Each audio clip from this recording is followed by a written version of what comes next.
Hello, ladies and gentlemen, and welcome to yet another edition of poetry reading.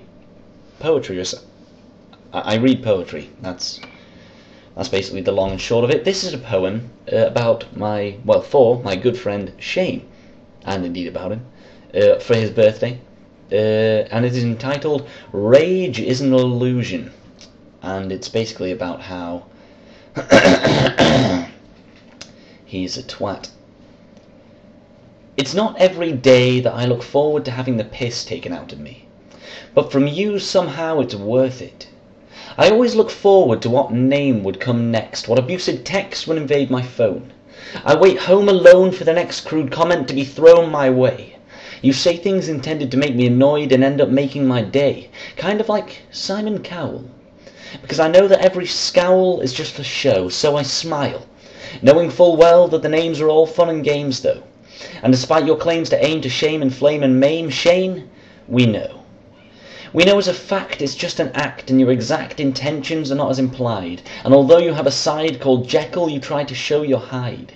And yet, it still makes me smile that you come out armed to the teeth, although underneath you don't mean half the things you say.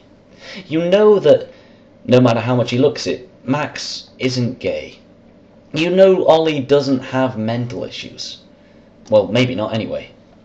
It's like those piercings as snake teeth in your venomous speech. Like a leech, you suck out our blood trying to drain our hearts. It's like a farce without a punchline. A meadow without a sunshine. There's goodness in there somewhere. Amidst the anger and dispute, there's a recruit ready to join the ranks of pacifism. Your activism is not your downfall. It's your cell wall encasing you in a shell of loquacious abuse that prevents you from escaping yourself. You would dance to the heavens just to make it rain on my parade, but I would still stand back and say, well, that's just Shane. And even if you committed the greatest crime, everyone would just walk on by, because we all know that even so, you would still manage to make it hilarious. And as precarious as your friendship is, we're never on guard. You've scarred your name into our skin by bombarding us with the insults building up within. But if you put aside the meaning, it's clear to see.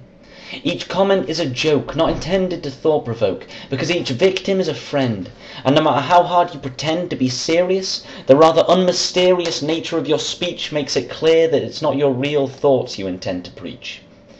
You simply say what others cannot. Words that could start a tidal wave of pain. And why do you get away with it? Because you're Shane.